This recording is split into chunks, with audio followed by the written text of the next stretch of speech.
पाठ 13वां अदला बदल। पन्नालाल पटेल जी का यह पाठ है। 1912 आणि 1989 प्रसिद्ध गुजराती लेखक म्हणून ओळखले जातात। विविध लघुकथा संग्रह, बाल साहित्य, एकांकिका प्रसिद्ध पाहायला मिळतात। अमृत आणि इसाप यांच्या मित्रामधील अतूट मैत्रीचे वर्णन या पाठामध्ये केलेलं आहे। होळीचा सण होता। सायंकाळची वेळ होती। गावातली काही मुले लिंबाच्या झाडाखाली जमलेली होती। एकमेकावर धूळ उधळणीचा खेळ चालू होता। अमृत आणि इसाब या दोघांमध्ये चांगली घट्ट मैत्री होती। ते दोघेही तेथे हात घालून आले। त्यांच्याबरोबर ते देखील खेळू लागले। आजचा शिवून आलेले नवे कपडे, आजच शिवून आणलेले नवीन कपडे दोघांनीही घातलेले होते।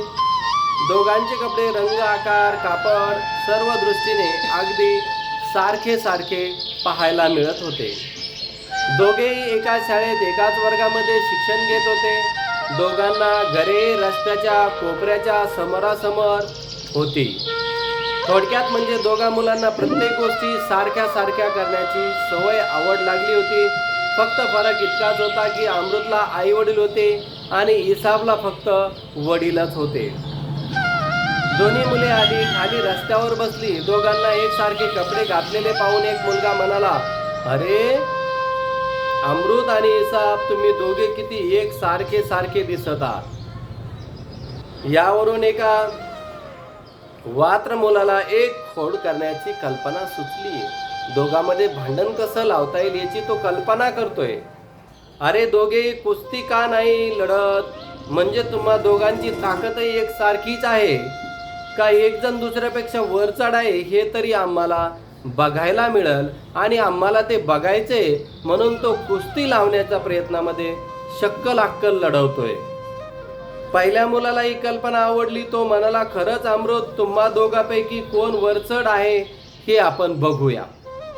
चला यापुढे आणखी एक जण ओरडला, मी नुसता गंमत आहे। अरे गंमत करून तर बघूया। इसाबने अमृतकडे पाहिले। अमृत ठामपणे म्हणाला, नाही नाही, माझी आई मला मारल। का मारल? त्याच्या मनामध्ये भीती खरी होती। तो घरातून बाहेर पडत असताना आईनं त्याला बजावून सांगितले होते, हे बघ, नवीन कपड्यासाठी तू खूप हट्ट धरला होतास। आता जर का ते मळालेस किंवा फाडलेस तर लक्षात ठेव, तुला याची शिक्षा होईल। अमृतने आई वडिलापाशी खूप हट्ट धरला होता हे खरे। इसाबला नवा शर्ट मिळणार असल्याचे कळताच त्याने हट्ट धरला होता की इसाब सारखा शर्ट मिळालाच पाहिजे। आई जर नाही म्हणाली तर बाबा ऐकणार नाही ते अमृत पक्का ओळखून होता, पण तो सहजासहजी हार मानणाराच नव्हता। अखेर नवा शर्ट घेऊन देण्यासाठी आईनं अमृतच्या बाबाला गळ घातली। गळ घातल्याने अमृतला नवीन शर्टचा कापड आणून नवीन शर्ट शिवून देण्यात आला। ते छानपैकी नवे कपडे घालून अमृत घराबाहेर निघाला होता। त्यामुळे कपडे खराब होतील असे काहीही करायची तयारी देखील नव्हती। त्यातही इसाब बरोबर कुस्ती लढण्याचं त्याची अजिबातच इच्छा नव्हती, कारण अमृत आणि इसाब हे लहानपणापासून बालपणापासूनचे चांगले मित्र होते, म्हणून ते एकमेकाला परेशान करता येणार नाही याची खबरदारी घ्यायचे। त्याच वेळी एकाने अमृतचा हात पकडून म्हटले, चल रे कुस्ती खेळायला, एक डाव होऊन जाऊ दे।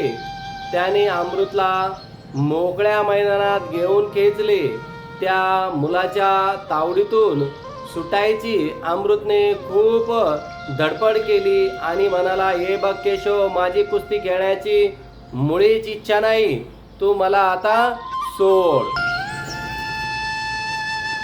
त्या मुलाच्या तावडीमधून सुटण्यासाठी अमृतने खूप काही प्रयत्न केले। धडपड करत तो म्हणाला की हे बघ केशव, माझी कुस्ती खेळण्याची मुळीच इच्छा नाही, मला सोड, पण त्याला जाऊ दे ना। त्याने अमृतला जमिनीवर ढकलले। बाकीची पोरे गमतीने ओरडली, अमृत हारला, केशव जिंकला।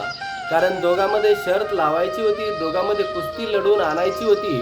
त्या दृष्टिकोनातून यांनी काय केलेलं आहे की बळजबरीने एकमेकासोबत कुस्ती खेळण्याचा प्रयत्न लावलेला आहे। इसाबला हे सहन झाले नाही, त्याचा पारा चढला, त्याने केशवचा हात धरला आणि म्हटले, चल रे, मी तुझ्या बरोबर कुस्ती लढत। आता मान मर्यादेची गोष्ट आलेली असल्यामुळे कुस्ती लढण्यासाठी तो तयार झालेला केशव घुटमळला, पण बाकीच्या मुलांनी त्याला चिथावले। दोन्ही मुले परस्परांना भिडली। इसाबने पेच घालून केशवला चीत केले। आता कुठे मुलांच्या लक्षात आले की गंमत म्हणून सुरू केलेल्या खेळात भलतेच गंभीर आता वळण आले। आता केशव, आई वडील आपल्याला रागावतील या भीतीने सर्व मुले सैरा वैरा वैतागून पळून गेली आणि या दोघांचीच आता इथं शर्यत लागते की काय। अमृत आणि इसाब देखील तेथून निघाले। दोघेही थोड्याच अंतरावर आले असतील की अमृतची लक्ष इसाबच्या शर्टकडे गेले। त्याचा खिसा फाटला होता। भीतीने दोघांचे पाय जमिनीला खिळले। भीतीने मुलांच्या पोटामध्ये गोळा झाला। पुढ्यात काय वाढून ठेवले याची त्यांना कल्पना आली। या शर्टसाठी इसाबच्या वडिलांनी सावकाराकडून पैसे कर्जाऊ म्हणून घेतले होते।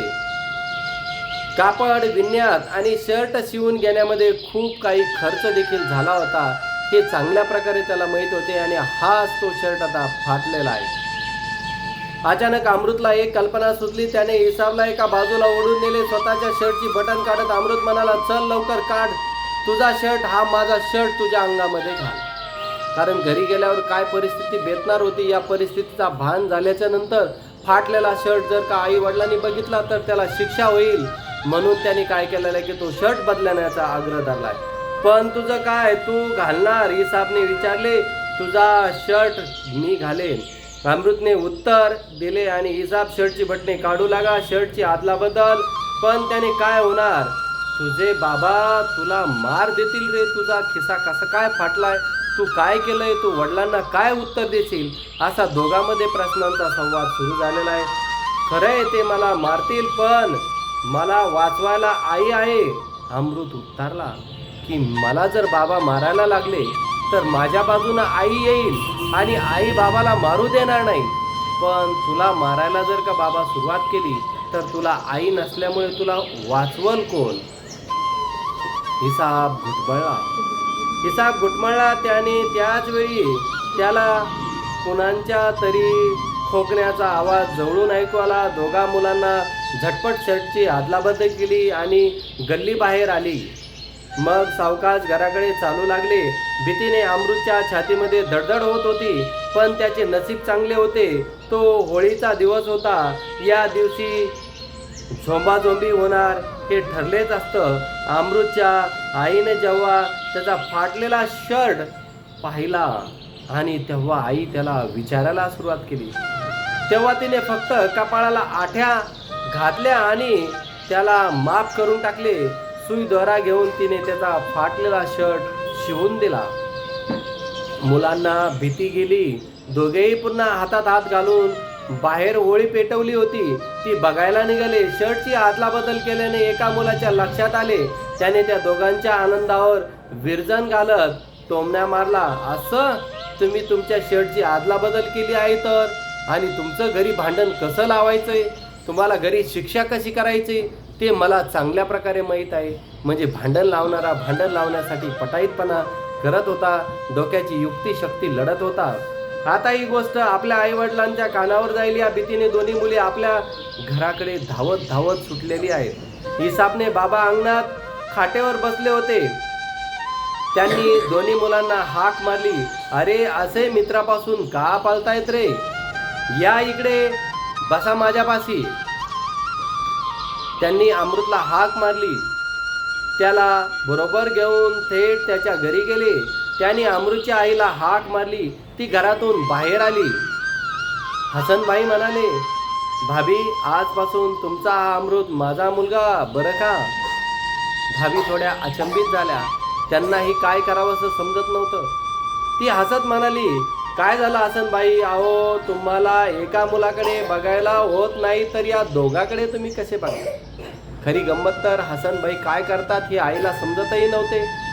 भाभी अमृतसारखी एकच काय अनेक मुलं असली तरी सर्वांना वाढवायची माझी आजपासून तयारी आहे आणि मी त्या तयारीला लागायचं ठरवलं आहे।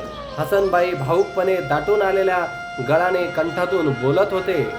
हसनबाई वहिनींना म्हणाले, या मुलांना गल्लीत शिरताना मी बघितलं होतं. ती काय करतायत हे बघण्यासाठी मीही तिथं गेलो होतो. दोघेजण काय करतायत याच्यावर माझे चांगल्या प्रकारचे लक्ष होते. पण काय गंमत झाली तुम्हीही ऐकून घ्या. हसनबाई काय सांगत आहे ऐकायला शेजार पाजारच्या बायकाही तेथे जमल्या होत्या. मुलांनी आपापल्या शर्टची अदलाबदल कशी केली हा प्रसंग सांगायला हसनबाईने फार वेळ लागला नाही. ते सांगून ते पुढे म्हणाले, इसाबनं अमृतला विचारलं की तुझ्या बाबांनी तुला मारलं का रे? मारलं तर? यावर अमृत काय म्हणाला ठाऊक आहे का तुम्हाला? तो म्हणाला, मला वाचवण्यासाठी माझी आई आहे. किती खरं आहे. अमृतच्या उत्तरानं माझ्यात बदल केला आहे. अमृत कशाला आहे हे त्याने मला शिकवलं आहे. आणि अमृतच्या बोलण्यामधून त्या इसाबच्या वडिलाच्या मनामध्ये किती मोठा परिवर्तन झाला आहे या प्रसंगातून लक्षात येते. अमृत व इसाबच्या परस्परावरील प्रेमाची गोष्ट ऐकून सर्व शेजारच्या लोकांचे मन हेलावून गेले आणि दोघांमध्ये किती मोठं प्रेम आहे. दोघं एकमेकाला किती चांगल्या प्रकारे मदत करतात हे या पाठामधून चांगल्या प्रकारे लक्षात आलं आहे.